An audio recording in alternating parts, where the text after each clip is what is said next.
우리에게 주신 하나님 말씀을 같이 읽겠습니다. 출애굽기 17장 8절부터 16절까지의 말씀입니다.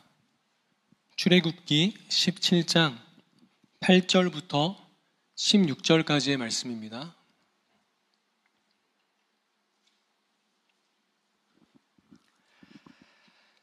우리 길지 않으니까요. 같이 한 목소리로 같이 읽겠습니다. 그때에 아말렉이 와서 이스라엘과 르비딤에서 싸우니라. 모세가 여호수아에게 이르되 우리를 위하여 사람들을 택하여 나가서 아말렉과 싸우라. 내일 내가 하나님의 지팡이를 손에 잡고 산 꼭대기에 서리라. 여호수아가 모세의 말대로 행하여 아말렉과 싸우고 모세와 아론과 훌은 산 꼭대기에 올라가서 모세가 손을 들면 이스라엘이 이기고 손을 내리면 아말렉이 이기더니 모세의 팔이 피곤함에 그들이 돌을 가져다가 모세의 아래에 놓아 그가 그 위에 앉게 하고 아론과 훌이 한 사람은 이쪽에서 한 사람은 저쪽에서 모세의 손을 붙들어 올렸더니 그 손이 해가 지도록 내려오지 아니한지라. 여호수아가 칼날로 아말렉과 그 백성을 쳐서 무찌르니라. 여호와께서 모세에게 이르시되 이것을 책에 기록하여 기념하게 하고 여호수아의 귀에 외워 들리라. 내가 아말렉을 없이하여 천하에서 기억도 못하게 하리라. 모세가 제단을 쌓고 그 이름을 여호와 니시라 하고 이르되 여호와께서 맹세하시기를 여호와가 아말렉과 더불어 대대로 싸우리라 하셨다 하였더라. 아멘. 오늘 우리가 읽은 출애굽기는 이스라엘 백성이 이집트의 압제로부터 구원을 받아서 하나님이 약속하신 땅을 향해 나아가는 과정을 쭉 기록하고 있죠. 출애굽기는 분명히 기원전 1400년경에 살았던 이스라엘이라는 민족의 이야기입니다. 그러나 이 이야기는 단순한 과거의 기록이 아닙니다. 출애굽기는 한 민족의 역사이면서 동시에 한 성도가 하나님 안에서 어떻게 구원을 받는지를 보여주는 말씀이라 할 수 있습니다. 출애굽기는 죄와 사망의 노예였던 인간이 어떻게 하나님의 영광에 이르게 되는지를 보여주는 구원의 대서사시입니다.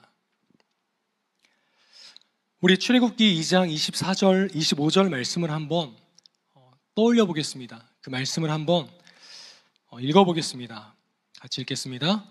하나님이 그들의 고통 소리를 들으시고 하나님이 아브라함과 이삭과 야곱에게 세운 그의 언약을 기억하사 하나님이 이스라엘 자손을 돌보셨고 하나님이 그들을 기억하셨더라. 출애굽기를 보면 하나님께서 이스라엘 백성들을 구원하시기 위하여 찾아오셨는데 그 구원의 이유가 무엇이라고 말씀합니까? 그들의 조상이었던 아브라함과 이삭과 야곱과 맺으신 언약 때문에 하나님께서 그들을 돌아보시고 기억하셨다라고 말씀하고 있습니다. 당시에 애굽 땅에 살고 있던 이스라엘 백성들이 하나님을 애타게 찾았다거나 하나님의 눈에 들도록 거룩한 삶을 살았기 때문에 하나님께서 그들을 찾아오신 것이 아니라 아주 오래전 그들의 조상들과 맺은 언약 때문에 하나님이 이스라엘 백성들을 구원하시려고 오셨다라는 것입니다. 우리도 마찬가지 아닙니까? 우리가 하나님의 은혜를 입은 이유도 똑같습니다.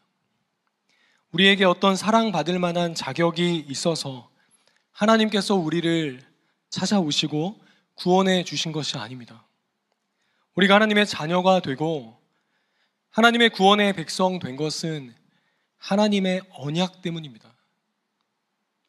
하나님이 영원 전에 삼위 하나님의 이름으로 우리를 선택하시고 우리를 구원하시겠다라고 맹세하신 그 언약 때문에 우리같이 사랑받을 자격이 없는 죄인들이 구원을 받게 된 거라는 것입니다. 이스라엘이 애굽에서 430년 동안 노예로 살았던 것처럼 우리도 죄와 사망의 권세 아래에 갇혀 평생을 노예처럼 살던 사람들이었습니다. 에베소서 2장 1절과 2절은 그때 우리의 상태를 이렇게 말씀하고 있습니다. 같이 읽어보겠습니다. 그는 허물과 죄로 죽었던 너희를 살리셨도다. 그때 너희는 그 가운데서 행하여 이 세상 풍조를 따르고 공중의 권세 잡은 자를 따랐으니 곧 지금의 불순종의 아들들 가운데 역사하는 영이라. 이 말씀은 과거 우리의 상태가 애굽 땅의 종노릇하였던 이스라엘의 상태와 같았다라는 것입니다. 우리도 이스라엘 백성들처럼 마귀의 권세 아래 갇혀서 종노릇하며 살던 존재들이었습니다. 애굽의 바로는 이스라엘 백성들을 애굽 땅에서 내보내줄 마음이 없었습니다. 마찬가지죠. 우리를 속박하던 마귀도 절대 우리를 죄와 사망의 권세 밖으로 내보내줄 마음이 없었습니다. 그런데 하나님께서 이스라엘 백성들을 위해서 무슨 일을 행하셨습니까? 애굽 땅을 심판하시죠. 그곳에 죽음의 재앙을 내리십니다. 그래서 애굽의 장자들을 다 죽게 만드십니다. 그런데 애굽 땅에 살던 이스라엘은 무엇의 보호를 받습니까? 바로 유월절 어린 양의 피로 보호를 받죠. 이스라엘 백성들은 이 유월절 어린 양의 피로 말미암아 마침내 애굽의 압제로부터 벗어나 자유자로서의 삶을 시작하게 되는 것입니다. 여러분, 이 유월절 어린 양 누구를 가리키는 상징입니까? 우리가 너무나 잘 알다시피 우리 구주 예수 그리스도를 가리키는 예표죠, 예표. 예수님의 십자가 죽음과 부활로 말미암아 죄와 사망의 권세는 그 힘을 잃게 되었습니다. 더는 죄와 사망이 사람을 주관할 수 없게 된 것입니다. 왜 그렇습니까? 우리가 받아야 할 죄의 형벌을 예수님이 십자가에서 다 받으셨기 때문입니다. 그래서 예수님을 믿는 자에게는 더 이상 정죄함이 없고 심판이 없게 된 것입니다. 로마서 8장 1절과 2절은 이 사실을 이렇게 진술합니다. 그러므로 이제 그리스도 예수 안에 있는 자에게는 결코 정죄함이 없나니 이는 그리스도 예수 안에 있는 생명의 성령의 법이 죄와 사망의 법에서 너를 해방하였음이라. 아멘. 출애굽기에 기록된 이스라엘의 해방은 바로 죄인이 죄와 그 죄로 말미암아 발생한 사망으로부터 해방되는 것을 상징적으로 보여주는 이야기를 할 수 있습니다. 그러면 이스라엘 백성들이 홍해를 건넌 것은 무엇을 예표하는 사건이었을까요? 그것은 바로 세례를 예표하는 사건이었습니다. 바울은 고린도전서 10장 1절과 2절에서 이렇게 말씀합니다. 형제들아, 나는 너희가 알지 못하기를 원하지 아니하노니 우리 조상들이 다 구름 아래에 있고 바다 가운데로 지나며 모세에게 속하여 다 구름과 바다에서 세례를 받고. 성경은 분명히 출애굽한 이스라엘 백성들이 바다에서 세례를 받았다 말씀합니다. 여러분, 세례란 무엇입니까? 나를 물에 수장시킴으로써 과거에 나는 죽고 이제 성령으로 다시 태어나는 것, 새 사람으로 다시 태어나는 것이 세례죠. 한번 상상해 보십시오. 애굽의 관점에서 볼 때 홍해로 들어가는 이스라엘은 물에 수장되는 것처럼 보였을 겁니다. 그들은 물에 잠겨 죽은 거예요. 하지만 반대편에서 바라봤을 때 이스라엘은 바다를 가르며 영광스럽게 걸어 나오는 모습이었을 겁니다. 그러니까 마귀의 관점에서 볼 때 우리는 세례 받을 때 죽은 겁니다. 그리고 하나님의 관점으로 볼 때 우리는 세례 받을 때 다시 태어나게 된 겁니다. 그래서 마귀는 우리에 대한 권리를 상실하게 되고 하나님은 우리에 대한 권리를 획득하신 사건이 세례죠. 이제 마귀는 더 이상 우리를 자기 마음대로 주장할 수 없게 되었습니다. 왜냐하면 이미 죽은 자들이니까요. 더는 우리를 어떻게 할 수 없습니다. 하지만 하나님에 대하여는 살아났기 때문에 이제 하나님께서 우리를 마음껏 주장하실 수 있게 된 것이 바로 세례받은 자의 상태죠. 홍해를 건너기 전에 홍해를 건넌 후에 이스라엘은 완전히 다른 신분입니다. 홍해를 건너기 전에는 노예였지만 홍해를 건넌 후에는 자유인이 되었습니다. 전에는 바로의 백성이었지만 이제는 하나님의 백성이 된 것입니다. 여러분, 이런 신분의 변화를 신학적인 용어로 표현하면 칭의라고 할 수 있습니다. 칭의. 여러분, 칭의는 의롭다 여겨주신다라는 의미입니다. 애굽을 나오기 전에 이스라엘과 나온 후에 이스라엘은 사실 겉으로 봤을 때는 하나도 달라진 것이 없죠. 그들은 여전히 거짓골을 하고 있었고 여전히 노예 근성을 가지고 있었습니다. 평생을 노예로 살아왔는데 어떻게 그것을 단번에 지워버릴 수 있겠습니까? 하지만 그들에게 일어난 한 가지 확실한 변화는 그들이 노예의 신분에서 자유인의 신분으로 바뀌었다는 것입니다. 이것은 그들이 홍해를 건넜을 때 단번에 일어난 변화였습니다. 여러분, 우리가 예수님을 믿을 때 우리에게 일어나는 일도 동일합니다. 예수를 믿으면 우리에게 어떤 일이 즉시 일어납니까? 본질상 진노의 자녀에서 하나님의 자녀로 신분이 역전되는 일이 일어납니다. 이것은 오랜 시간에 걸쳐서 일어나는 일이 아닙니다. 예수를 믿는 그 즉시 죄인에서 의인으로 우리의 신분이 변화됩니다. 하나님이 하늘에서 예수를 믿는 우리를 향해서 넌 이제 의인이야 라고 칭해 주신다는 것입니다. 정말 의인다운 성품과 인격을 가지고 있기 때문에 의인으로 칭해 주시는 것이 아니라 전혀 의인으로 볼 만한 것이 없지만 예수님의 의를 선물 받았기 때문에 우리를 예수님과 같은 의인으로 바라봐 주신다는 것입니다. 하지만 중요한 건 우리의 인격과 우리의 성품은 여전히 과거와 같다는 거죠. 겉옷만 바뀐 거예요. 거지 옷에서 왕자의 옷으로 바뀐 거죠. 그러면 이 칭의를 입은 성도의 삶에 무엇이 필요하겠습니까? 정말 거룩해져 가는 과정이 필요하겠죠.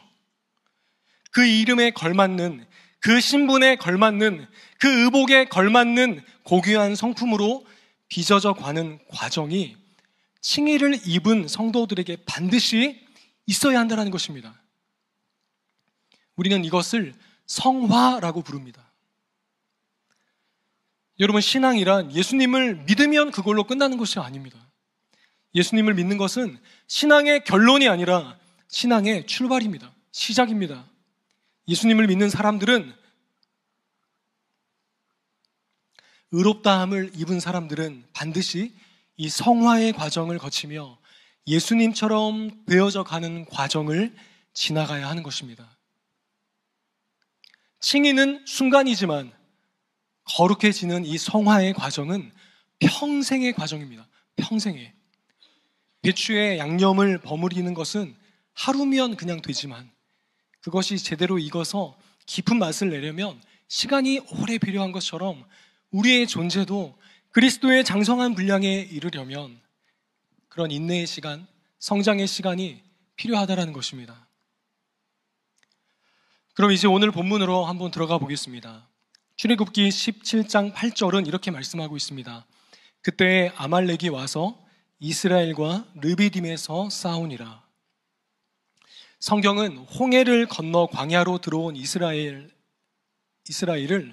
아말렉이 와서 공격했다라고 말씀합니다.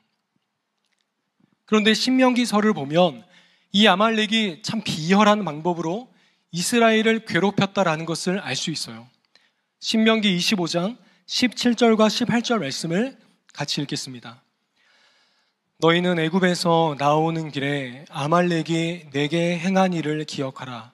곧 그들이 너를 길에서 만나 내가 피곤할 때에 내 뒤에 떨어진 약한 자들을 쳤고 하나님을 두려워하지 아니하였느니라.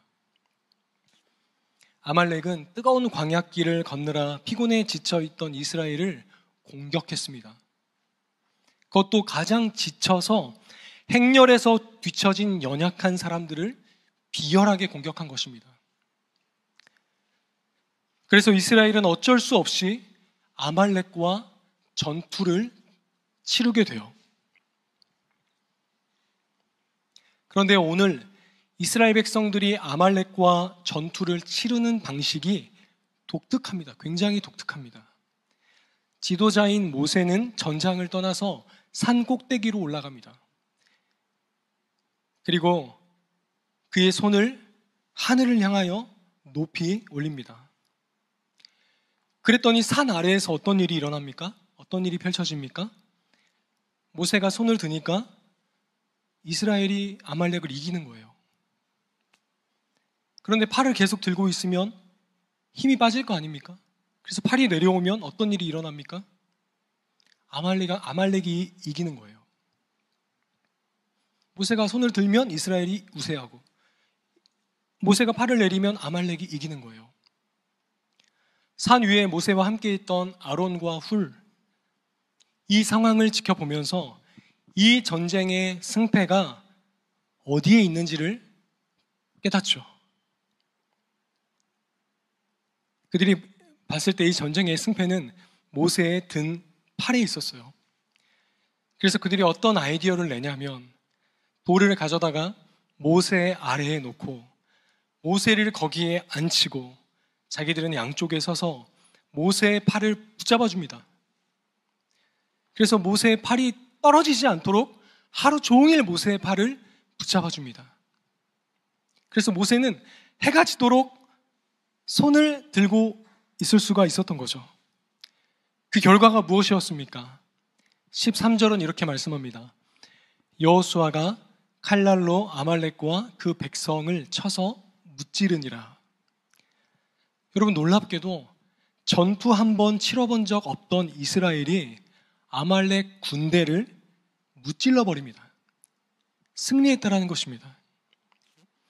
여러분, 이 전투 누가 싸운 겁니까? 이스라엘이 싸운 겁니까? 물론 겉으로 보기에 이스라엘이 싸운 거죠. 싸운 게 맞죠. 그런데 이 전쟁 누가 이기게 하신 겁니까? 하나님이 이기게 하신 거죠. 하나님은 모세가 팔을 들 때 이스라엘 백성들에게 힘을 주셔서 아말렉을 무찌르게 하셨습니다. 여러분이 아말렉과 이스라엘의 전쟁이 우리에게 주는 교훈이 무엇일까요? 출애굽기가 성도의 구원의 여정을 그리고 있는 이야기라면 이 여정에서 이스라엘의 연약함을 집요하게 파고들어 공격하고 괴롭히는 이 아말렉은 무엇을 상징하는 것일까요? 아말렉은 우리의 성화를 가로막는 죄의 세력을 상징한다라고 볼 수 있습니다.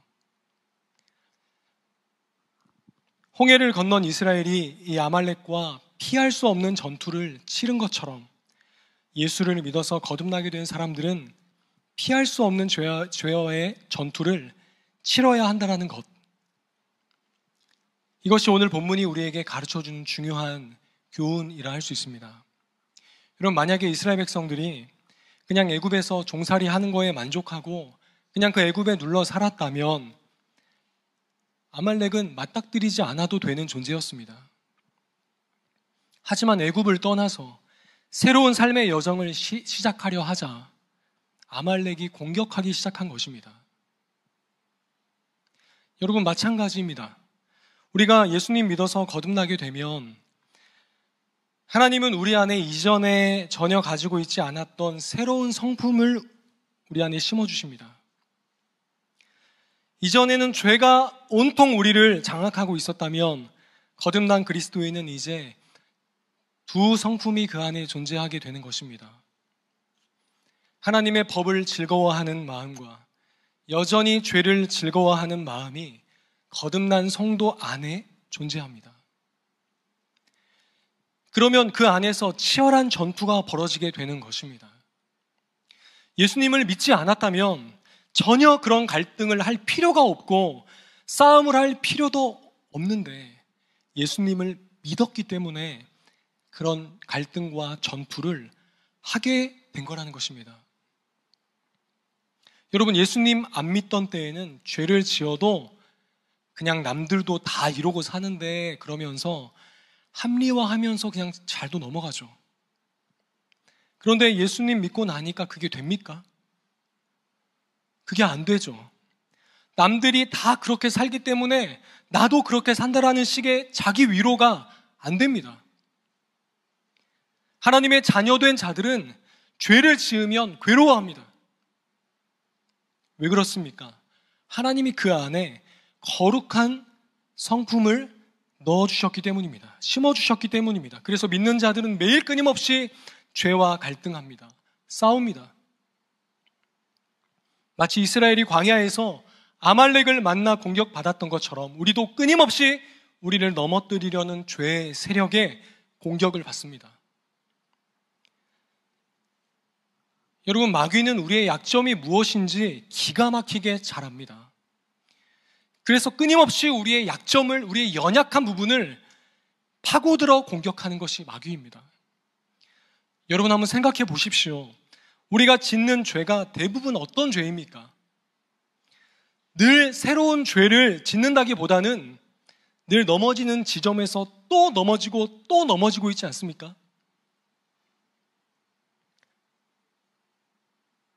죄의 세력은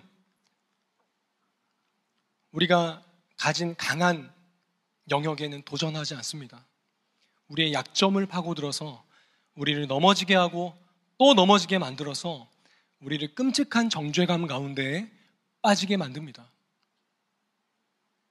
여러분, 같은 죄를 반복해서 짓는 나를 바라볼 때 어떤 생각이 드십니까? 이런 생각이 들지 않습니까? 내가 무슨 하나님의 자녀야? 내가 무슨 예수님 믿는 사람이야? 내가 정말 구원받는 사람 맞나?